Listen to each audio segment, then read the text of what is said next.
Bonjour à toutes et à tous et bienvenue sur Contes du Sommeil, votre chaîne dédiée aux histoires vraies qui glacent le sang. Aujourd'hui, nous allons explorer une affaire qui a profondément marqué l'Amérique, celle d'une disparition mystérieuse qui a tenu un pays entier en haleine. Attachez vos ceintures, car cette histoire est pleine de rebondissements inattendus et chaque détail compte. Sherry, née le 11 juin 1982 en Californie, et Keith étaient des amoureux d'enfance, des âmes sœurs dès le collège. La vie, avec ses changements d'école, les a séparés, brisant ce lien si jeune. Mais l'amour, le vrai, ne s'éteint jamais complètement. Keith a toujours nourri un sentiment profond et particulier pour Sherry, conservant précieusement ses petits mots échangés en secret en classe de 7e. Le destin, comme il aime à jouer, les a réunis en 2009. Pour Keith, il n'y avait plus aucun doute, c'était la femme de sa vie. Ils se sont mariés la même année lors d'une cérémonie digne d'un conte de fées et leur histoire d'amour, si pure et si belle, était admirée de tous. Après leur union, ils se sont établis à Redding, une petite ville paisible du sud de la Californie. Leur foyer était un havre de paix, rempli de bonheur avec leurs 2 enfants, Tyler, un adorable garçon de 4 ans, et Violette, une petite fille de 2 ans. Keith, employé en informatique chez Deadspin, assurait un revenu stable à sa famille. Il était unanimement décrit comme un mari et un père formidables, travaillant avec acharnement et veillant au bien-être des siens. Sherry, elle, était le cœur de la maison, une mère au foyer dévouée, souvent surnommée Superman par son entourage. Elle était cette femme exceptionnelle, une cuisinière hors pair, habile de ses mains et d'une gentillesse rayonnante. Ils menaient une existence tranquille, une bulle de sérénité, jusqu'à l'arrivée d'un jour funeste au début de l'hiver. Ce 2 novembre 2016, comme à son habitude, Keith a embrassé sa femme et ses enfants avant de partir travailler. Sherry lui a confié qu'elle prévoyait une sortie de jogging pour se préparer au marathon de Thanksgiving local. L'après-midi, lorsque Keith est rentré, la maison était plongée dans un silence assourdissant. D'habitude, ses enfants se seraient précipités vers lui sautant au cou. Mais ce jour-là, l'absence était palpable, étrange. Il a aperçu la voiture de Sherry dans le garage, mais a d'abord pensé qu'elle et les enfants s'étaient simplement promenés à pied, sans s'inquiéter outre mesure. Après un long moment sans nouvelles, l'angoisse a commencé à monter. Il a appelé Sherry, mais son téléphone ne répondait pas. Il a alors utilisé l'application « Localiser mon iPhone » et a vu que le téléphone de Sherry se trouvait près de la boîte aux lettres, à presque 2 kilomètres de la maison. Il s'est précipité en voiture jusqu'à l'endroit indiqué, mais n'y a trouvé personne. Il a appelé sa mère, qui lui a dit n'avoir pas eu de nouvelles de Sherry de toute la semaine. Un appel à la crèche a confirmé ses pires craintes. Les enfants étaient toujours là, personne n'était venu les chercher. À cet instant précis, Keith a su, au plus profond de lui, que quelque chose de terrible était arrivé. Il est sorti de sa voiture, a scruté les environs, et c'est là, dans l'herbe au bord de la route, juste à côté de la boîte aux lettres, qu'il a découvert le téléphone et les écouteurs de Sherry. En y regardant de plus près, il a distingué une mèche de cheveux blonds de Sherry prise dans les écouteurs, comme si elle avait été arrachée. Le cœur serré, Keith a pris une photo et a immédiatement alerté la police. Généralement, lorsqu'une épouse disparaît, le mari est souvent le premier suspect, et Keith n'a pas fait exception à cette règle tacite. Les policiers ont trouvé que la photo du téléphone gisante au bord de la route, telle que Keith la leur avait envoyée, semblait étrangement mise en scène, manquant de naturel. Keith a dû se rendre au poste de police pour être interrogé et subir un test de détection de mensonges. Les résultats ont confirmé qu'il disait la vérité, qu'il était sincèrement ignorant du sort de son épouse. Ce soir-là, de retour du poste, Keith a dû puiser au plus profond de son courage pour expliquer à son fils de 4 ans pourquoi sa maman ne rentrerait pas à la maison. La disparition mystérieuse de Sherry Papini a immédiatement captivé l'attention du public et des médias, déclenchant une vague de choc sans précédent. La police a lancé une enquête de grande envergure, mobilisant toutes ses ressources pour retrouver Sherry à l'échelle nationale. Le FBI, des détectives prisés expérimentés et même des philanthropes se sont joints aux recherches. Un généreux donateur anonyme a offert une récompense de plusieurs centaines de milliers de dollars à quiconque pourrait aider à ramener Sherry saine et sauve. Pratiquement toutes les chaînes d'information ont couvert l'affaire Sherry. Keith, un homme naturellement discret, a surmonté sa réserve pour participer à toutes les interviews, faisant tout ce qui était en son pouvoir pour retrouver l'amour de sa vie. La famille de Sherry a créé une cagnotte sur GoFundMe, sollicitant des dons pour étendre les opérations de recherche. En quelques jours seulement, près de 50 000 $ ont été récoltés. Des centaines de résidents des environs se sont également mobilisés, sillonnant les environs pour tenter de retrouver Sherry. Des rassemblements de prières ont eu lieu et des milliers de ballons jaunes ont été lâchés dans le ciel, porteurs de l'espoir ardent de revoir Sherry à la maison. Pourtant, après près de 3 semaines d'efforts acharnés et collectifs, toutes les pistes ont abouti à une impasse désespérante et l'enquête semblait bel et bien dans une voie sans issue. Quand Keith et sa famille étaient au bord du désespoir, un véritable miracle s'est produit. À 4 heures du matin, le 24 novembre 2016, soit 22 jours après la disparition de Sherry, des automobilistes roulant sur l'autoroute I-5, près de la petite ville de Yolo, ont aperçu une femme sur le bas-côté, agitant les bras pour demander de l'aide. Inquiets, certains d'entre eux ont immédiatement appelé la police. Cette femme, c'était bien Sherry Papini. Les policiers l'ont retrouvée épuisée, en état de panique. Son abdomen était entouré d'une chaîne, ses poignets menottés. Elle semblait totalement désorientée, incapable de dire où elle se trouvait. Sans perdre de temps, les forces de l'ordre l'ont transportée à l'hôpital. Quand Keith est arrivé, un officier l'a retenue avant qu'il n'entre dans la chambre. La main posée sur son épaule, il lui a conseillé de se préparer à ce qu'il allait voir. Mais rien ne pouvait vraiment l'y préparer. Lorsqu'il a tiré le rideau, Keith a fondu en larmes devant le visage méconnaissable de sa femme. Sherry était amaigrie, brisée, le nez fracturé. Ses longs cheveux blonds avaient été coupés de façon irrégulière. Ses jambes étaient couvertes d'ecchymoses, son corps portait de multiples marques de violence prolongée. Pire encore, ses ravisseurs avaient brûlé sa peau à l'aide d'un objet chauffé à blanc pour y laisser une marque. Submergé par la douleur, Keith n'a pu que serrer Sherry dans ses bras en pleurant.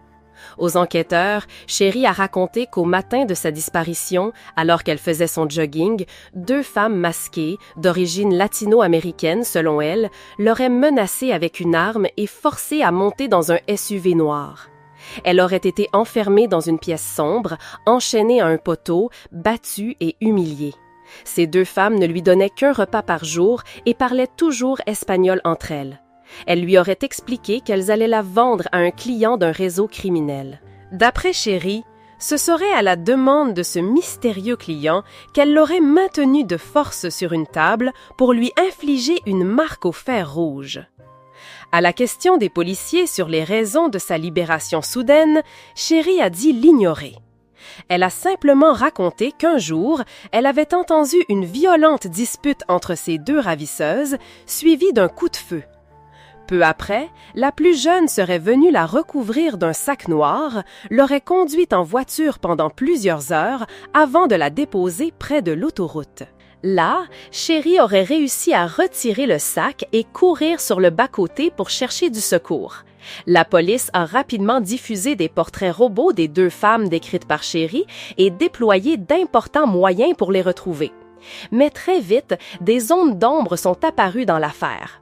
Premièrement, la marque brûlée sur son corps semblait n'être qu'un assemblage aléatoire de symboles, sans aucun lien avec une organisation criminelle connue. Deuxièmement, il est extrêmement rare que des ravisseurs relâchent une otage sans rançon. Troisièmement, les incohérences dans le récit de Sherry se multipliaient. Elle disait avoir une entaille importante à la cheville après une altercation, mais les médecins n'ont constaté aucune trace de blessure. Quatrièmement, Sherry ne semblait pas coopérer pleinement avec les enquêteurs et manifestait le désir que l'enquête cesse, sous prétexte qu'elle voulait protéger la femme qu'il avait finalement libérée. Mais le point le plus troublant restait l'analyse ADN. Des échantillons prélevés sur ses vêtements correspondaient au profil d'un homme inconnu, alors que Sherry soutenait n'avoir été en contact qu'avec 2 femmes. Cela a éveillé de sérieux soupçons. Les enquêteurs ont donc commencé à se pencher sur son passé. Entre 2000 et 2003, son propre père avait contacté la police à 2 reprises. Une première fois pour des vols domestiques, puis une seconde fois après que Sherry aurait falsifié sa signature pour retirer de l'argent. Ses proches ont également affirmé qu'après une dispute avec sa mère, Sherry s'était volontairement infligé des coupures avant d'accuser sa mère de l'avoir blessée. En 2006, elle s'était mariée avec un militaire, David, mais avait demandé le divorce alors que celui-ci était encore en poste au Japon. Lors d'entretiens, David, comme plusieurs de ses anciens compagnons, ont tous dressé le même portrait. Sherry était une femme avide d'attention, capable de mentir avec une facilité déconcertante. En mars 2022, après 5 longues années d'enquête, un échantillon d'ADN prélevé sur les vêtements de Sherry a soudainement révélé une correspondance troublante. Grâce aux avancées spectaculaires des sites de généalogie, l'ADN trouvé correspondait à celui d'un homme. Cet homme avait 2 fils et l'un d'eux n'était autre que James, l'ancien petit ami de Sherry. La police s'est empressée de retrouver James à Costa Mesa. Au début, James a prétendu n'être au courant de rien, affirmant n'avoir entendu parler de l'enlèvement qu'à la télévision. Mais après 1 heure d'interrogatoire serré, les policiers l'ont acculé, le forçant à avouer la vérité. James a raconté que Sherry lui avait dit que son mari était un homme violent, l'abattant régulièrement. Elle était terrifiée et voulait quitter son foyer. Sherry avait supplié James de venir la sauver et de la cacher chez lui pendant un temps. Ému par la détresse de Sherry, James avait accepté de l'aider à s'enfuir. Sherry lui avait demandé de louer une voiture et de laisser son téléphone à la maison quand il viendrait la chercher. James avait obéi. Il avait roulé plus de 9 heures et, à l'aube du 24 novembre 2016, James l'avait déposé dans une zone isolée près de l'autoroute. Une fois toutes les preuves réunies, la police a convoqué Sherry et Keith au poste pour un entretien. Bien qu'ils connaissaient déjà le vrai visage de Sherry, les enquêteurs lui ont demandé, par souci d'humanité, si elle souhaitait que Keith quitte la salle d'interrogatoire. Sherry, ne s'attendant pas à ce que la police ait découvert la vérité, a continué son numéro, affirmant qu'elle voulait que son mari reste car il lui donnait un sentiment de sécurité. Keith, bien sûr, voulait rester pour comprendre ce qui se passait. La police leur a montré des photos de la table chez James, celle-là même où Sherry avait prétendu avoir été contrainte de s'allonger pour y être marquée. Ils lui ont également présenté d'autres images de la maison de James et lui ont demandé si elle les reconnaissait. Sherry a commencé à trembler, mais elle a nié, disant que cela faisait longtemps et qu'elle ne s'en souvenait plus très bien. Les policiers lui ont alors annoncé qu'ils avaient interrogé James et qu'il avait tout avoué. Le choc fut brutal pour Keith lorsqu'il réalisa l'étendue de la supercherie. Instinctivement, il recula sa chaise, s'éloignant physiquement de celle qu'il croyait être sa victime. Pendant ce temps, Sherry s'obstinait à ne pas avouer. En mars 2022, Sherry a été libérée sous caution après avoir payé 120 000 $. Elle a dû comparaître devant le tribunal pour fraude et pour avoir menti aux autorités. En septembre 2022, Sherry a été condamnée à 18 mois de prison et à une amende de 300 000 $. Après que son vrai visage a été révélé, Keith a demandé le divorce et a obtenu la garde exclusive des enfants. De nombreuses spéculations ont entouré les motivations de Sherry pour cette fausse disparition. Certains pensaient qu'elle était en quête de notoriété et d'attention. D'autres croyaient qu'elle voulait collecter des fonds via des associations caritatives pour rembourser ses dettes. Il y avait aussi ceux qui pensaient que Sherry parlait secrètement à d'autres hommes derrière le dos de son mari et qu'elle avait simulé son enlèvement pour que Keith lui accorde plus d'attention, l'aime davantage et ne la quitte pas s'il découvrait son infidélité. Quoi qu'il en soit, l'esprit de Sherry n'était clairement pas sain. C'était une sociopathe, toujours à mentir et à se montrer faible, pleurant pour apitoyer et manipuler les autres. Tout le monde a eu de la peine pour ce pauvre mari. Il l'aimait sincèrement, se souciant d'elle avec une dévotion aveugle. Keith avait vécu des mois de tourments, d'angoisse et de détresse absolue. Pendant ce temps, sa femme menait une vie insouciante chez son ex-petit ami, réussissant à faire passer Keith pour un mari violent et ingrat.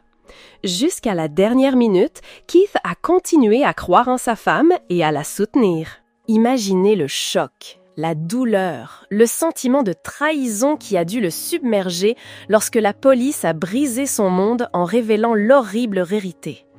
L'opinion publique, elle aussi, était révoltée et peinée pour les véritables disparus et leurs familles.